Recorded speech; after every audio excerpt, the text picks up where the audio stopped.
Hi, where's the action in the stock market, right? And more importantly, where is it going? So after the Federal Reserve has raised rates 5%, the market has become very narrow. It's very concerned about the outlook of the economy. So six names have accounted for basically the entire move, virtually the entire move of the stock market. But it's not going to stay that way. So we're going to talk about that a little bit. As the Fed stops raising rates, you got 6 to 12 months before likely the economy breaks in some manner. Maybe we head off into another recession. Maybe we have a bear market occur. So we want to get positioned for that. And what we've done is we created a chart here that I want to walk you through. It's rather complicated, so bear with me a little bit. I just want to show you where the action's been and likely where the action's going. So up at the top here, this is the Nasdaq and also the technology space. So it's up over 20% year to date, followed by the consumer discretionary space, which has been doing well because Amazon popped from the bottom. Not that Amazon is doing very well, but it's just a dead cat bounce has driven the whole sector because Amazon is such a large part of it. Now, if you look at what's doing poorly, it's the energy group.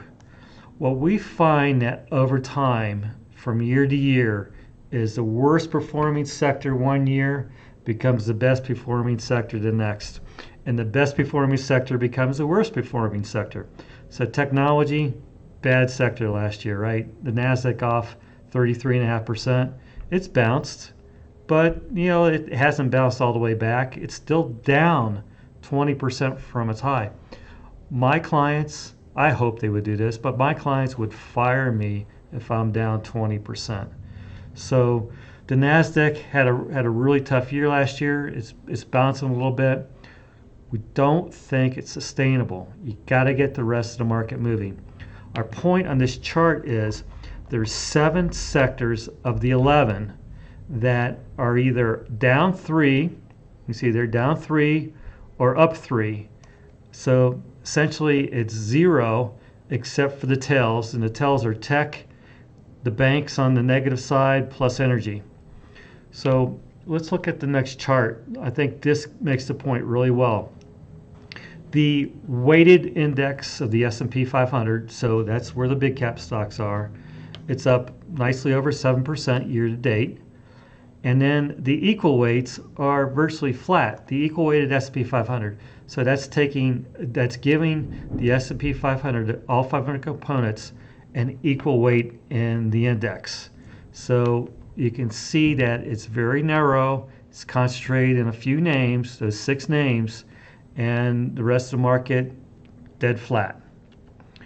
Now here is the S&P 500 equal weight ETF, RSP. You can see that it had a nice rally off the bottom. This is where you want to buy it on these big dips, right?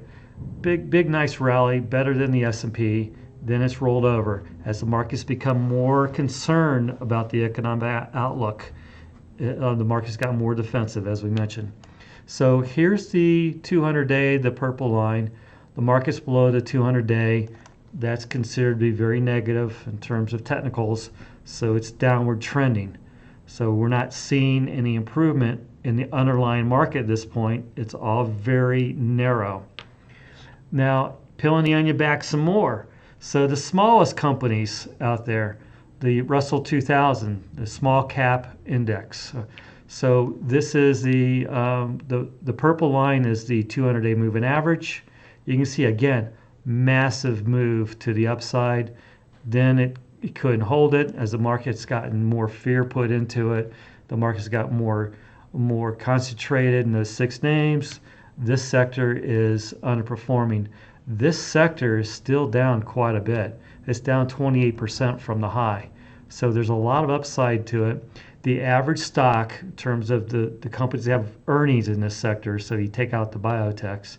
So the companies that have earnings, this sector is trading for about 12 times where the S&P is trading for 19 times. generally small caps should trade at a premium to large caps because they're going to grow faster. But you can see the fear in the markets, how it's created this opportunity in basically everything else. So we like this sector on a 3 to 5 year basis. We think the small caps are going to do well, but we have to be patient with it. You need to wait until the market has discounted all the negatives of a potential recession or some other event that may occur to knock the market down a little bit more. Okay, to summarize all this, the buzz around Wall Street. So when I talk to the trading desk, I say, hey, what's going on, right? What do you see? What are people doing? Is that people are sitting on their hands. They're waiting until the debt ceiling is finalized before they're going to go back into the markets. So the commentary in trader terms is we're going to see a rip your face off sort of rally in the markets. I'm a little skeptical, okay? We all know that the debt ceiling is going to get approved in some manner at some point in time. So if the market does pull back because it gets concerned about it, then we're going to see a nice rally. The market is kind of stuck. The S&P is stuck, 4,200 at the high, 3,800 at the low. That's been the trading range. It's stuck below 4,200. We want to see it break through that 4,200 with some conviction before really getting too bullish about what's happening. So we're actually looking the other direction. We're thinking that there's more downside than upside in the overall markets for a number of reasons. Now looking at the technicals on the equal weight S&P and the Russell, they're not set up yet, but they're getting there. Okay, it's these two groups have acted horribly. They're kind of set up to have better performance. Now also in terms of sectors, we like the small cap biotech a ton over the next 3 to 5 years. The banks have been really beat up. We think they're going to be the comeback kid of 2024, and also energy and industrials should be good performers at some point in time, likely next year.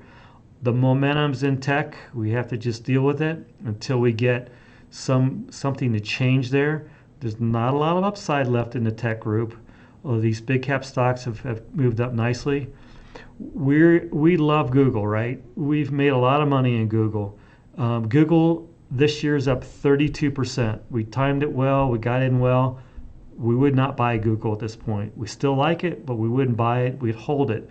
And if the stock starts to break, we're going to probably trim it down or sell it. The healthcare sector is another area of the market that may be timely right now. So we have a timely sector besides the technology group, which we think is extended. So healthcare might be the next sector to start to percolate a little bit. So to summarize, the market's in this trading range. It needs a catalyst. It's very concentrated. It's left the rest of the market behind. The healthcare sector looks reasonably good. Where we're going to make our money over the next 3 years is in the equal weight S&P, and it's in the Russell 2000. And I think you can make a ton of money in the small cap biotechs, but you have to weight that group appropriately. It's a highly risky group. Thank you very much. Hit like, hit subscribe, and if you want a hard copy of Market in a Minute, go to my website, Patrick Adams CFA, and sign up for it. Take care.